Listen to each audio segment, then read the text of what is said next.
जनता party Nanded महानगरच्या वतीने या ठिकाणी आम्ही गेल्या जवळजवळ माझा 18वा वर्ल्ड कप आहे, ज्याचा मी लाईव्ह 1995 पासून करत असतो।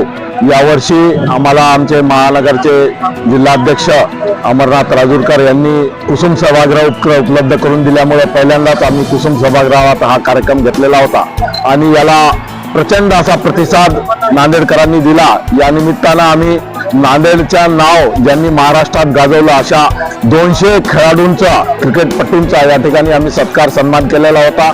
या कार्यक्रमासाठी शेकडो रसिक या सभागृहात उपस्थित होते आणि प्रत्येक विकेटवर, प्रत्येक रनवर यांनी असा जल्लोष केला जसं काही आम्ही स्वतः स्टेडियममध्ये असल्यासारखं भास होत होता। तमाम नांदेडकरांना मी या ज्या विश्वविजेता संघाचा आणि विश्वविजेता झाल्याबद्दल मी सर्वांचं मनापासून धन्यवाद व्यक्त करतो। आपण सर्वांनी दिलेला प्रतिसाद पाहून मी भारावून गेलेलो आहे। पुढे जेव्हा जेव्हाही वर्ल्ड कपच्या मॅचेस असतील त्याच्या वेळेस मी नेहमीप्रमाणे आपल्याला मोठ्या पडद्यावर हा प्रोग्राम दाखवता येईल। आमचे नेते अशोकराव चव्हाण साहेब यांनी हा सभागृह उपलब्ध करून दिला, त्याबद्दल त्यांचे व सर्व आमच्या भारतीय जनता पार्टीच्या सर्व पदाधिकाऱ्यांचे मी मनापासून धन्यवाद।